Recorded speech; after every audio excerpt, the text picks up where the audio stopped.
All right, everybody. So I want to wish everyone a very warm welcome to today's webinar. We are very excited to be sharing the knowledge today from an absolute expert who's talking about such an exciting topic.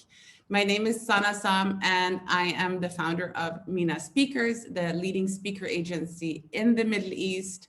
And so every now and then we will hold these speaker series where we can give the market a chance to interact with experts in their field, where they can share their knowledge, their story, absolutely for free as a way to pay it forward. And also for you to get a chance to interact with somebody that you can potentially work with within your organizations. So we're very excited to kick off this webinar today. And so before we start, I'm a bit curious, how's everyone doing and where are you guys joining us from? Is it morning, is it afternoon, or where are we in the world today? If you can just type your answers in the chat, and that would be fantastic. Okay, so we have Sharjah, Dubai, and somebody's from the health insurance space in Dubai. Oh, Japan, exciting. From London, hi Gina, excited to have you join us as well. Fantastic. Okay, and we have from Lahore. Great, so it's an international group, and that's really good. And we'll also be uploading the content to YouTube so that you can refer back to some of the knowledge that will be shared today if you need to. Today we have a really exciting speaker all the way from the USA. He is known as the ex-Disney guy. He is a customer experience speaker. He spent the last 30 years in top management positions within the service industry and within service industry leaders such as Walt Disney, Hilton, the Hyatt, and so on. So he spent the past, 10 years of his career at the Walt Disney World Resort in Orlando, implementing the magic of the Disney philosophy and creating a superior customer experience and people management. I am really stoked for this session, and I hope you are as well. Yes, so please feel free to keep the chat going with any fun commentary. And if you do have questions, we will be taking questions at the end, and we'll be cherry picking some good ones. So without a further ado, I'm going to ask you, John, to join us. In the meantime, everyone, if you can join me in giving him a big virtual applause. Hello, everyone. How are you all doing today? I am excited to be here. Thank you very much for this wonderful opportunity. Boy, I'm really excited that we have people from all around the world, because it's a topic that is going to be extremely valuable for in any business, in any industry, and in any place to help your business be more successful. So I'm excited. Again, this is John Formica here, and I'm going to be sharing you an incredible program. And this program is really, let's get this all squared away here. The secrets to creating a Disney-like culture and empire in any business. That's right. I'm going to be sharing with you some of the secrets behind the success of the Disney company. In other words, what do they do? How do they do it? And then connect the dots so that you can do it too in your business, no matter what industry, no matter what type of business that you have. But first, I always like to get started and have some fun. And just picture this. Just imagine if the Disney company would run your business. That's right. Just imagine wherever you are in the world today, you got a memo, you got an email that said that the Disney company is taking over your business. You'd say, wow, that would be pretty cool. Now, I'm not saying Disney would do a better job than you. You all are great. You all, I'm sure, experts in the field of what you do. But would things be a little bit different? Would things be unique? If you think of the Disney brand and some of the things that Disney is known for, could you imagine if some of those, that philosophy or those strategies could be incorporated in your business, what your business would look like? That's exactly what I'm going to do. I'm going to share some of those secrets and those strategies and tips that you'll be able to apply. I'm going to show you how they do it and why they do it, and then connect the dots so that you can do it too. And we're going to have a lot of fun doing this. So make sure you have a paper, pen, pad, whatever is necessary. I'm going to give you lots of content, lots of note taking, some things that you're going to be able to think about in your business so that you can be more successful today.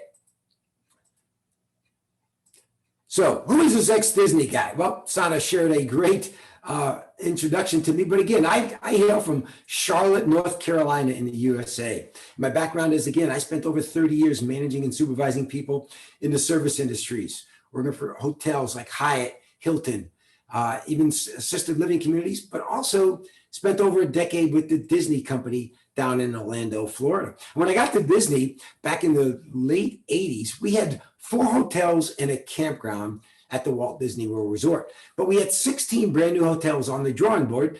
My role was to open up each of the new hotels, hire the staff, train the staff, but more importantly, create an experience at that Disney property that would differentiate Disney hotels from everyone else. So I got to manage and be one of the managers of the Grand Floridian Beach Resort, their 5-star hotel, the Yacht and Beach Hotel over by Epcot, and even help revitalize the Contemporary Resort, one of their most original hotels on property, and had great success. And I tell people, was it because I was a super duper manager? I don't know. I don't think so. I just followed the model and followed the system. And that's why I'm here to share it with you as well. So we're going to talk a little bit about this customer service versus customer experience.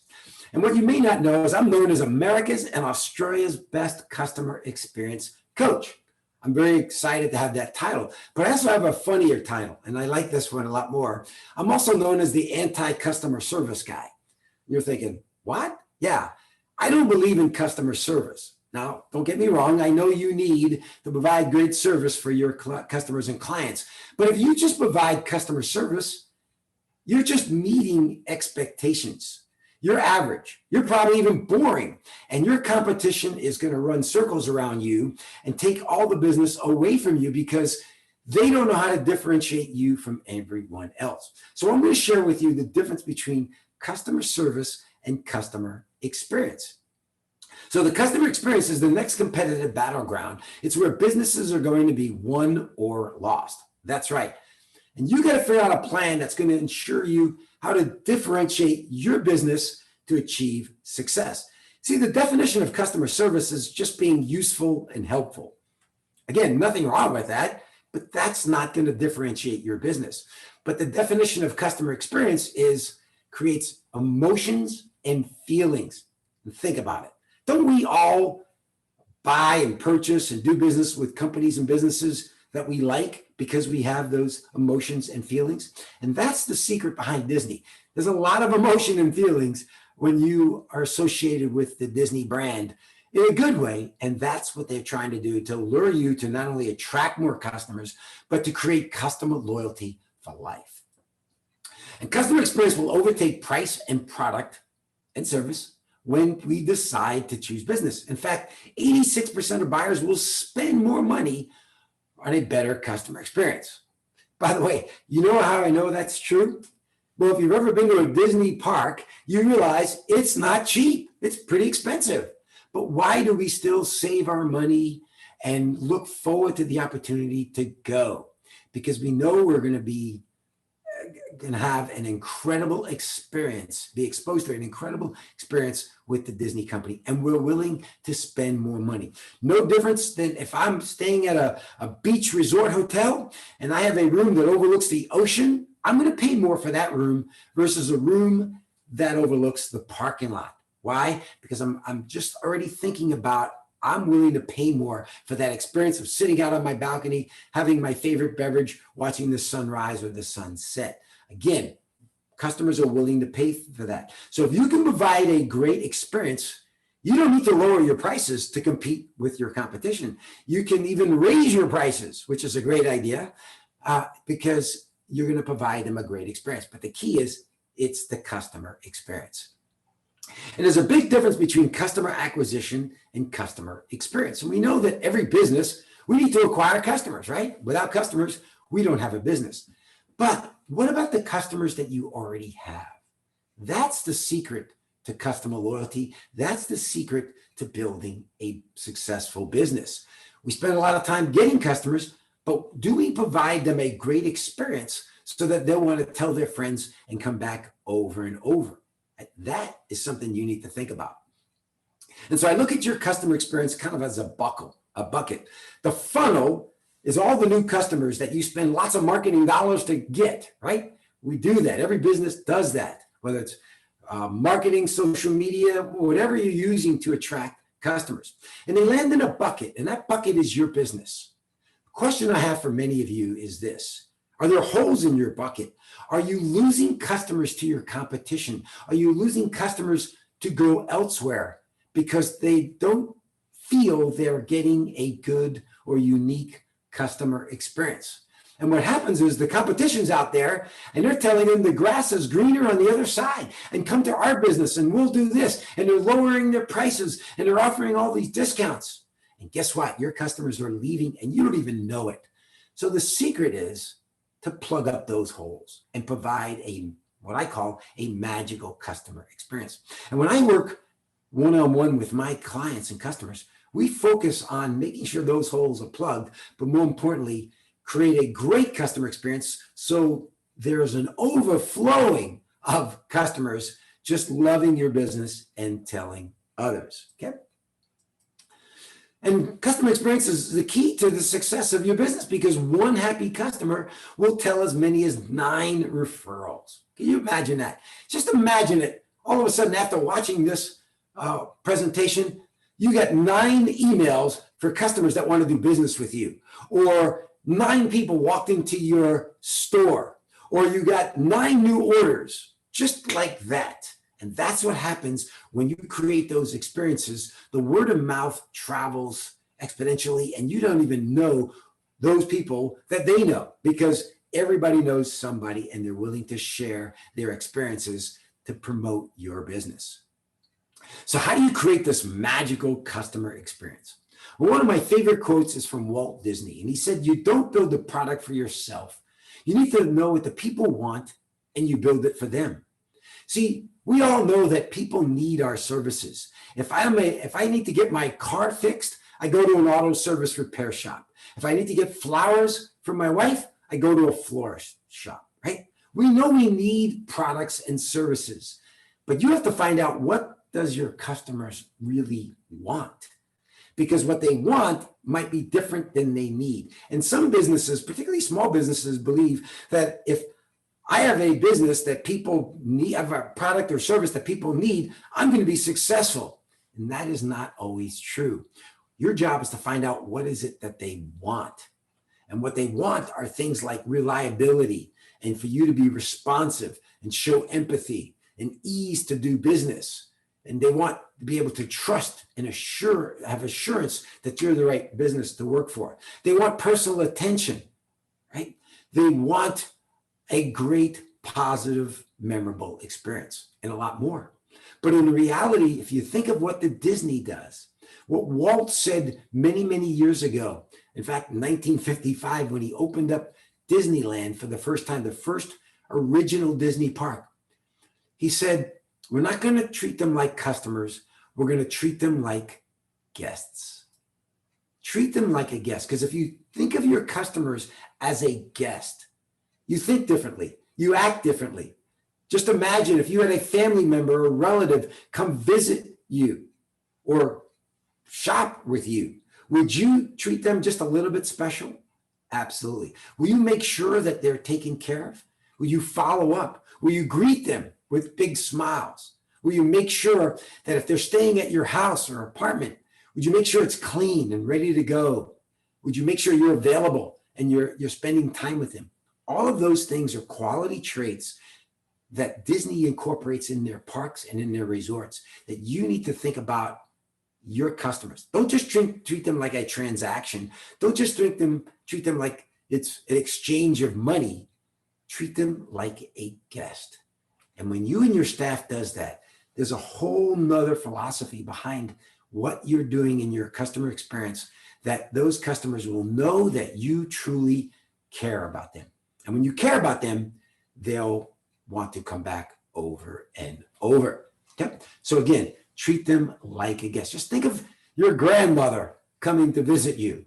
All the things what you do. Would you spend a little extra time with her? Would you make sure that she understands how to do business? Would you greet her with a pleasant smile? All those and a lot more. Okay? So how do you define your customer experience? See, if you want to create one, you got to figure out what is it that you want to create, right? What do you want your business to be known for?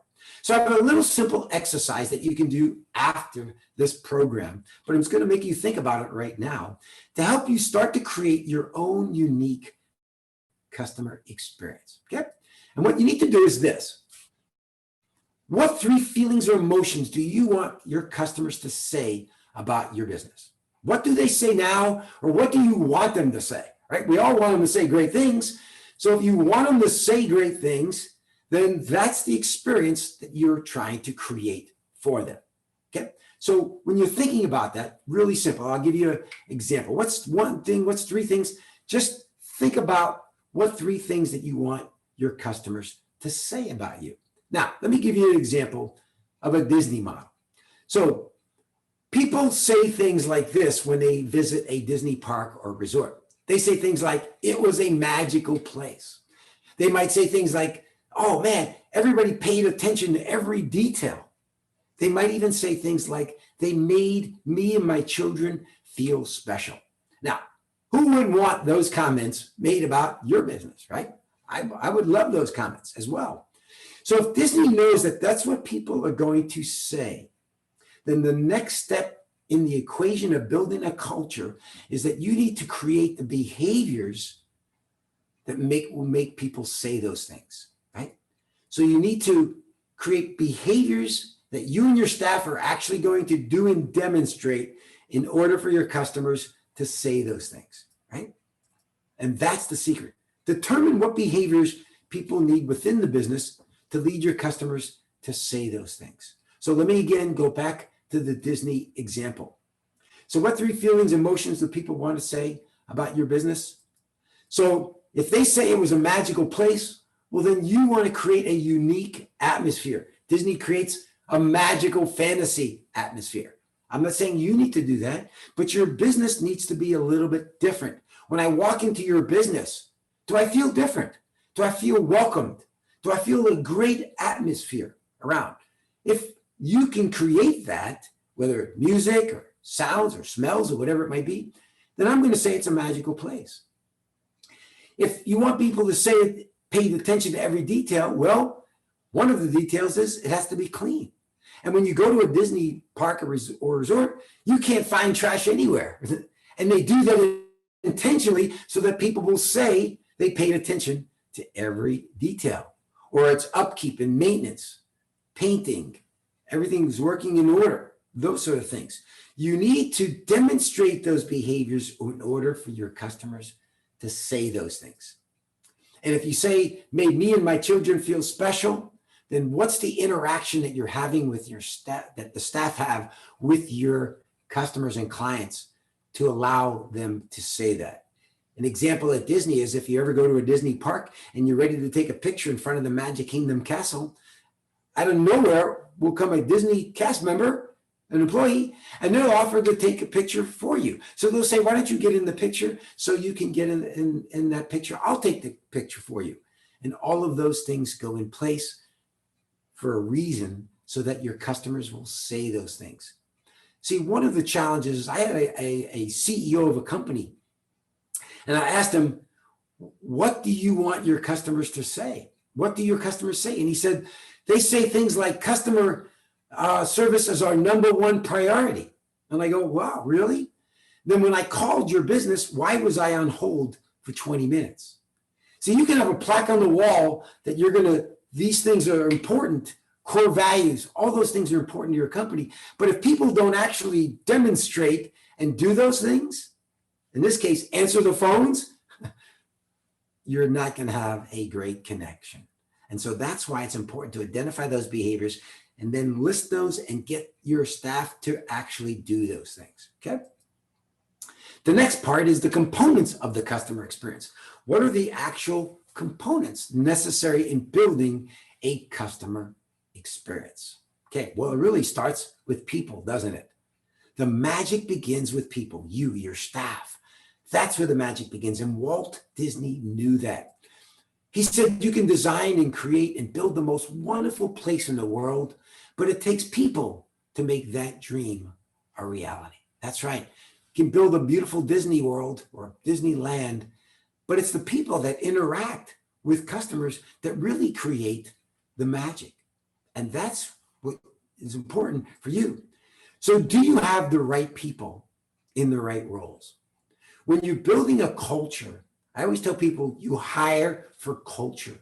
You hire people that believe in what you believe in. It's very difficult to build a culture when you have to make people do things. And many businesses, particularly small businesses, hire people and then think these people will just convert or adapt to your culture. Not always the case. And so it's a struggle. And if you're a business owner, if you're a leader, how many times do you feel like you're in a babysitting business trying to get your employees to do things? Well, the secret is if you can have the people that it's already in their DNA to do those things, you'll find it a lot easier. But more importantly, it'll be more natural and they'll want to do it because they just love doing it. It's like taking a quiet, introverted person and putting them at a front door or a reception area or even at the cash register of your business. If they're not really excited about being around people, that's not going to translate into a great customer experience. So you want somebody that's bubbly. You want somebody that's active. You want somebody that enjoys people, has good communication skills.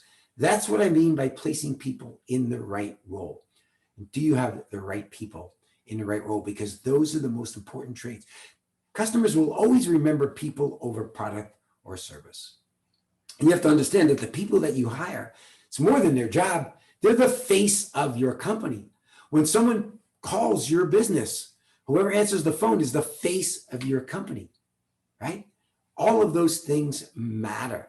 And so who do you want being the face of your company? You want great people. And so it starts with the hiring process. I do many workshops for many businesses and companies on a program called How to Find, Interview, Hire, and Keep Magical People. 8 steps to never have a bad hire again. Because how many of you have ever tried interviewing someone that they did great on an interview, but 6 months later, they're just not a good fit?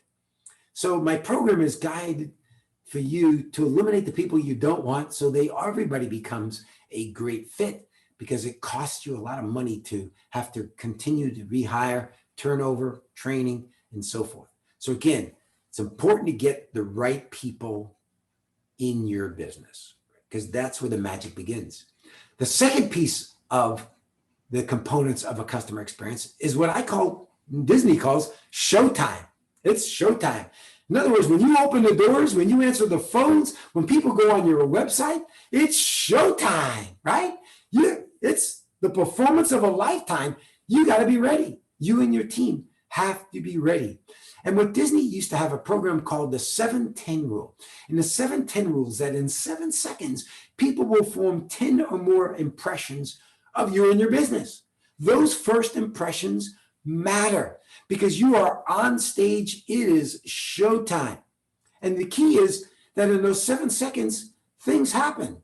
And your customers are going to make those impressions, whether they want to continue to do business or whether they want to tell others about such a great experience.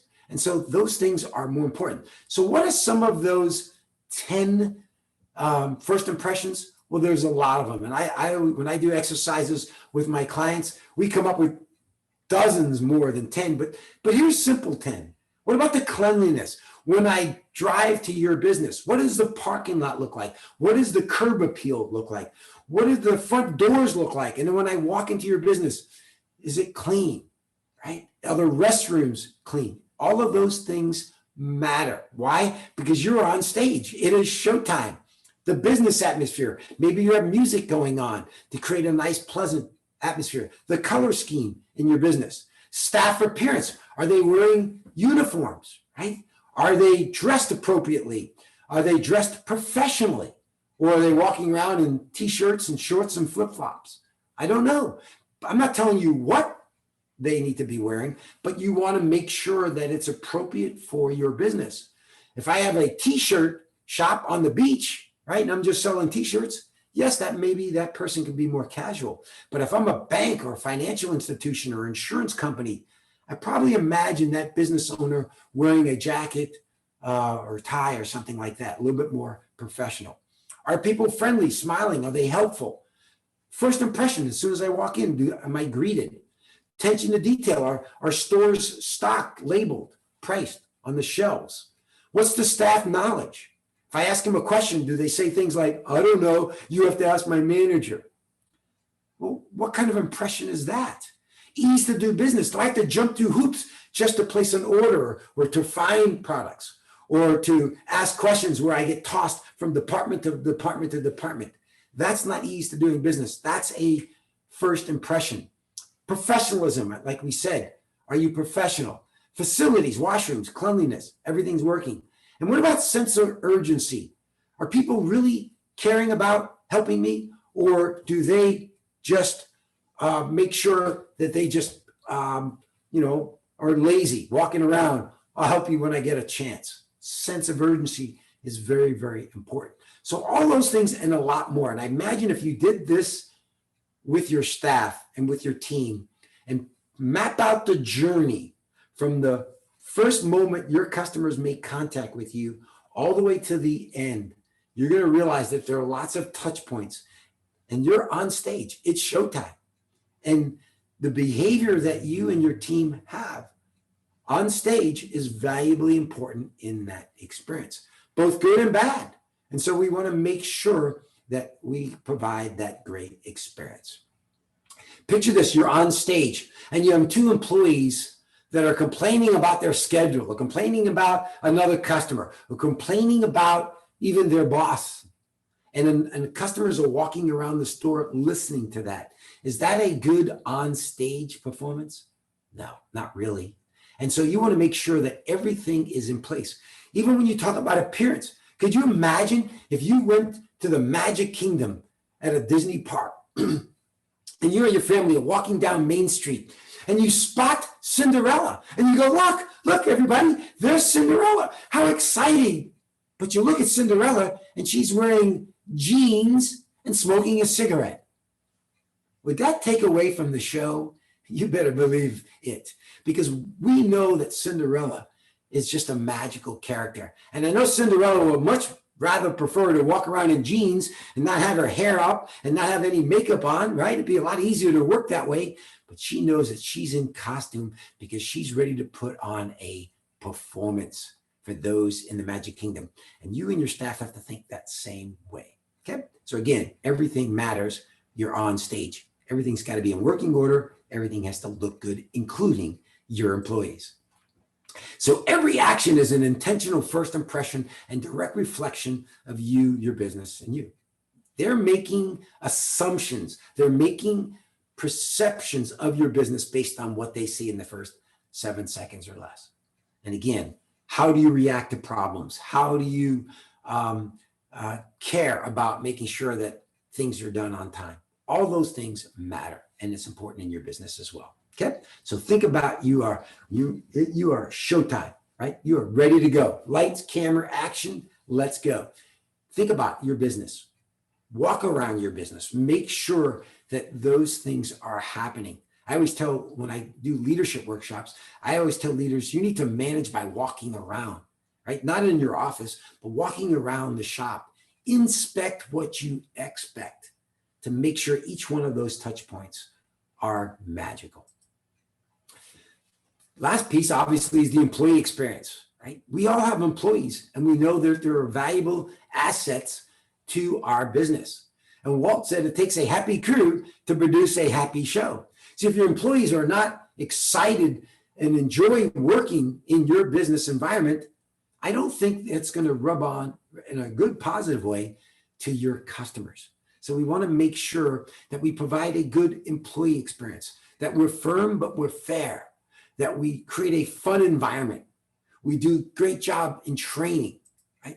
And so if you treat your employees like they make a difference, they will, right? So what does your training look like, right? Do you just throw people on up in the store and you say, it's called on-the-job training, or do you have established training that it's ongoing? A lot of times I will help incorporate a training program for businesses because they don't have a training program. And we need to make sure training isn't just once that they get hired, it's ongoing. All of those things matter. What is your orientation for new hires? What do your staff meetings look like? What do your team training look like? Do you have newsletters? Do you have all kinds of things that you can do and incorporate training? But again, your employees are looking for you, owners and managers, to make sure that's a good environment. And when I do leadership workshops, many times, again, I'll ask those leaders, how many of you feel like babysitters? And many of them raise their hand. And I tell leaders, that's a you problem. That's not an employee problem. What are you doing to create an environment where they want to do it, not an environment that they have to? And again, when you get people to do this as a leader, those employees of yours will go out and create a great, magical experience. Okay. So again, all of those things tie in. So what you have to understand is that marketing is no longer about selling products and services. It's about the stories that get told. So what stories are people saying about your business? What stories are your employees sharing with their friends and family members about working in your business? What are those stories? And you want positive stories, right?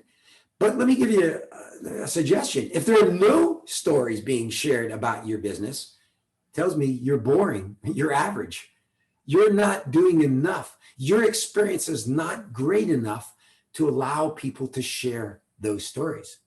You're average. And when you're average, there will be no stories. Maybe the only stories will be told if something went wrong. But you want people to share those positive ones as well. You want those reviews online, right? All of those things matter. If you want your customers to say those things, then you have to create a story. Get people to create those positive stories. So how do you do that? Well, you have to make the customer experience magical. That's right. You can't just provide customer service. You want to go up and beyond to create a magical customer experience. And the easy way to do that is simple. You don't have to put a lot of money into it. You don't have to redo your entire business. You just need to exceed the expectations of your customers. You don't want just average and good expectations. You want excellent. You want to exceed those expectations. When I always tell businesses and my clients, particularly in my training programs and my keynotes, I tell people, you're already doing a good job. I'm not saying people are not doing a good job, but what I try to do is help you create a customer experience by turning up the volume so more people know how great you are and how great your business is and how great your organization is, that I maybe want to be a part of it and work there. It's turning that volume up. And that's the key to those expectations. You need to exceed them. You need to beat out your competition and do more what they do. Now, one of the things I love to share in my programs is a philosophy by Walt Disney. And Walt created the plus factor. And he created this plus factor many, many, many years ago. And his philosophy still stands today. He says, whatever you do, try to plus it by 1. In other words, try to do just this much more. He didn't say do this much more. He said do this much more. And if everybody does this much more and exceeds the expectation just by this much, you'll create a magical customer experience. And what did he mean by this much more? He meant come to work with this much more energy and an attitude, and a positive attitude. Smile this much more. Get to know a little bit more about your customers. Make sure your business is this much cleaner. Return emails or phone calls this much faster, right? Whatever it might be. Have a sense of urgency this much more. Whatever it is, just do this much more. And if everybody does this much more, you create an incredible plus factor and what Disney calls a magical customer experience. I'll give you an example. I have a client who served, and it was they had a waiting area and they served coffee just for people while they're waiting. And they had this little styrofoam cup that they put the coffee in. And so I suggested that they plus it by one. In other words, plus the coffee cup a little bit better. It's just a cheap styrofoam coffee cup. So they changed to a coffee cup like this. And you know what the response was? People said the coffee tasted great. By the way, it was the same coffee as it was in here, but the perception in a better cup, it tastes better. A little plus one made the difference, right? You can plus it not only before the sale, but during the sale and even after the sale. Some of the plus ones are sending little thank you notes after your customers maybe placed a big order. I always like to send a little thank you note with a little magic wand inside with my business card, just thanking them for the business, right? Or thanking them for whatever they did, right? What does a card mailed to a business or a particular customer cost? Not much, but nobody is doing these things. So if you do it, you will create that magical customer experience. And again, it's all about creating memorable experiences that people will talk about. People will tell their friends. People will be loyal to your business. It's cheaper to maintain a customer than it is to try to get a new one. But why do businesses are always out there trying new ways to get new customers? And again, I get it, but think about the customers you already have. And so think about the things that you can do to help create that magical experience. But as Walt said, whatever you do it so well they want to see it again and again and bring their friends. And that's what the secret is behind creating those memorable experiences. You and your staff do whatever you can better than anybody else and do it more often than others. And people will come and see it and come to your business again and again and tell their friends. And that's what the Disney model is based on. People share their experiences at Disney, and then you and I say, we can't wait to go, right? Imagine if that could happen in your business as well, right? So again, let's look at this customer experience as the next arena. What can you do? Here's some things that you could do. First thing you need to do is define what you want people to think and feel about your business. What three things, what one thing do you want people, your customers, to say about you? Then understand and define the actions and behaviors that are needed in order for your customers to say those things, right? The example is if you want people to say, paid attention to detail, well, then obviously it needs to be clean, orderly, maintained environment, right? Make sure you have the right people. Hire for culture, right? Or make sure you place people in the right role. It's like you can't take a square peg and put it in a round hole. It just doesn't fit. But if you have a round peg in a round hole, it just goes right in. Get people that are all naturally, it's in their DNA that they want to do the things, whether it's in a customer experience role, or maybe it's even attention to detail with numbers and figures in your accounting office. Again, I'm not very good at numbers. I'm not very good at math. So you don't want me working in your business if you're an accounting office, okay? But you would want me to answer the phone, and you would want me to greet customers at the door. Again, which role do I be best in? That's where you want to place your employees. Showtime, take action. The moment you open up those doors, the moment you answer the phones, the moments you send out an email, you are on stage. Remember those first impressions. Make sure the journey from the start to finish with every touch point is magical. Create a great employee experience, right? Because they're the ones that have to carry out. They're the ones that are going to be answering the phones. They're the ones that are going to be placing the orders. They're the ones that are going to be helping those customers of yours. So we want to make sure that we create a great employee experience. And then lastly, exceed those expectations in everything that you do. Find out what your competition is doing and then do better. Do more than what they do. And you'll realize that you'll have a word of mouth. You'll be the top of mind business in your industry. Okay. So I hope those things were helpful. Again, take notes, review it, whatever it is. Share these ideas with your team, take one idea from today's workshop, just one idea. Don't try to do everything. Take one idea and share it and see what you can do to expand on it, to incorporate that in your business. And I promise you, if you do those things, your experience will be magical, because the key is you always want to make it magical. So if you do those things, I promise you, you will be successful in your business. So there you go. So again, if you're looking for an ideal speaker at your next event, I'd be happy to inspire, engage, and wow your audience or team training in lots of different topics, whether it's leadership, whether it's the customer experience, whether it's hiring, whether it's building relationships, whether it's creating a whistle while you work environment, and a lot more. I will tailor any program to meet the specific needs of your participants. And I guarantee you, you will be Disney wowed at your event. So if you need like that information, just contact, just contact MENA speakers, and we'll be happy to do that as well. Okay. So thank you very much. It's been an honor. Hope this has been helpful to all of you. And I think we're going to be bringing it back to, oh, there we go.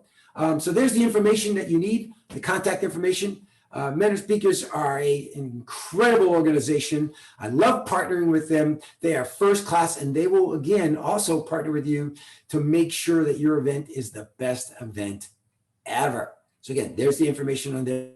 If you have any questions, contact them right away. Check my availability. I would love, be honored to do whatever I can to help your event be meaningful, memorable, Disney-like, and magical. Thank you. Thank you, John. That was magical. I love listening to you. That was wonderful. I appreciate it. Would you be open to taking a question or two, or we could take it afterwards? No, I am ready to go. Anybody has any questions? I'd love to answer. And you can ask me any question. I did a program the other day, and someone was asking me questions about, like, how do you get around Disney or something like that? You know, I'll answer any question, whatever it is. But again, if you have a question about any of the content I shared or something to help you with, that's what I'm here for. I'd be happy to do that. Thank you, Sam. Great. I mean, so I think just looking at the comments that have been dropping into the chat, actually, I think it's more applause and appreciation to what you're saying, and a lot of like agreement of what's going on, what's being said. So actually, we have just one question that's popped up now, which is around, you know, like interviewing people and for recruitment. So do you have any pointers around that? What to look out for, or any pointers at a high level? Sure. Again, one of the things that many managers do, and this is why my program has been so popular, is that many managers, particularly small business owners, they wing it. They wait till there's an opening, or they wait till somebody quits or gives their notice, and all of a sudden everybody's in this reactive panic mode. Oh my gosh, we have to go send an ad out. We got to go contact people online. The key is to be proactive and not be in this panic mode of hiring. You should always have sort of a list of people that are possibility of working in your business. That's one thing. The second thing is you should always be looking. See, hiring isn't a, only when there's an opening. It's a 365-day, 24-hour job, particularly if you're a business owner and at a high level. So you should always be looking for great people, and you'd be surprised. Once you identify what you're looking for, in other words, you've identified the role you want the person to play, and you keep your radar up, these people show up, and all of a sudden you go, that person would be perfect for my business, right? And you go up to them and you say, hey, I'm always looking for great people like you. Are you interested, or do you know anybody interested? And those sort of things. But you have to keep hiring on the top of mind. And the other thing to think about is you can't settle. Some people just think, well, we'll give them a try and we hope they work out. That's costing you and your money, your team, a lot of money. And think about your existing employees. I had an employee told me, it's hard to soar like an eagle when I'm working with a bunch of turkeys. And they go to those managers and they go, who hired these turkeys, right? So it not only will affect the customer experience, but it'll affect the employee experience. And so the key is don't just hire based on competence, hire based on a good fit, right? What's a good fit? How would this person fit in my organization? And those things, and find out what role they are. And I promise you'll be a little bit more successful. Excellent. Yeah. So one of our criteria is, would I like to go and have a cup of coffee or dinner with this person? Love would I enjoy that company? And when we look at it through the lens of that, it actually changes who we interact with and who we'd like to have. So that's really great. Yeah. That's a great idea. That's a great idea. Would you bring this person home to meet your family, right? Exactly. I have a really great question from Mael Kinawi, and she's asking, how do you rebuild a broken customer experience? Big question. Okay. A broken customer experience. What was that last word? Yeah. So how do you repair a broken customer experience? So if something's not working, how do you make it work? Yeah. One of the main things is to find out again what your customers really want. Some businesses do a great job creating a great customer experience, but if there's a disconnect with the customers, that's great that you do this, but I'm not really interested in that. I don't want that, right? It's great that you're doing it, but that's not important to me. So the key is to get feedback from your customers. It's gold, Shauna, it's gold. When I do training workshops, I tell people, sometimes, a lot of people say, could you help us how to deal with customer complaints, right? How do you deal with an angry customer? And I say, I love angry customers. I love customer complaints. And people are thinking, are you nuts? And I go, yeah, because they're not complaints, they're opportunities. They're opportunities to learn what is not working so that we can get better. And the reason why that's so important is because 96% of people don't complain, don't tell you. Only 4% will actually tell you. So there's 96% of people that are, what are they doing? They're telling everybody else, but they're not telling you. So try to get feedback and then look at every step, map out your customer experience journey, every step along the way, and look at it and say, is that good or is it not good? Can we do better? And again, match it to what customers want. And you'll be surprised. You'll find a lot of things. And I encourage all business owners, when I work with a lot of business owners one-on-one, we're constantly looking and nurturing that customer experience because it's evolving, it's changing. It's not just here it is and you're done. You're always looking to do things differently. Even adding technology today, where many customer experiences don't incorporate technology, maybe you need to find other digital ways to meet the needs of your customers. But also, a lot of people are doing everything technical and digital, and they forgot the human aspect, the emotions of your customers. And they make it so high tech that you lose the feelings and emotions. So you want to make sure that your touch points are magical each and every step of the way. Hope that's helpful. Oh yeah, that's a great and super answer, something to really ponder over. And so Heba from Saudi, she's asking, what is the pixie dust to maintain the quality of service? So she wants you to distill it all into one. There you go. Everybody has to have a magic wand. There you go. You have a magic wand, and I'm selling these magic wands for $1 million. If you get one of these, you're gonna have all the pixie dust. I wish there was a magic wand, but there's no secret. There's no secret sauce. People think, how does everybody that works at Disney is so friendly, right? Well, it must be the water in Orlando, Florida, or what? It's not the water. It's a system. It's a planned action that creates that environment where people want to work there. And that's what makes people, they actually eliminate the people who don't want to work at Disney. Before you're even hired, they show a video and they tell you that your job, no matter what job you have, is to make people happy. And if you don't want to make people happy, then this isn't the place to work, right? And so it eliminates people that say, well, I don't want to work weekends. I don't want to work holidays. Well, guess what? Disney is open on weekends and holidays, and you got to make people happy. So it's understanding that you have to create that culture.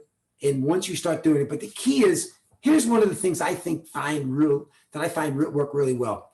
Get everybody involved in your team, in your business. I don't care what level staff they are. Get everybody involved and ask, what do you want to be known for? And then get everybody involved in coming up with some great ideas to help you. When you create that ownership with everybody in your company, and it's just not top down, people get excited. They love working. They want to be a part of it. They feel important. And then all of a sudden, wow, that's when the magic really, really begins.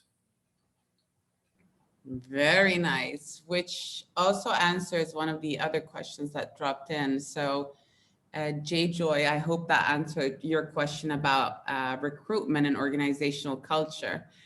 Here's a fun question, not exactly relevant to our topic, but I'm still going to shoot it your way and see what you say. And I think perhaps we might wrap up on this question. So there is Zach who's asking you, who is your favorite Disney character? Yeah. I do have a favorite Disney character. And actually I have two, but I'm going to tell you the first one. The first one is Jiminy Cricket. Now, you remember Jiminy Cricket? You're thinking, Jiminy Cricket, that was that little character. He's a little cricket.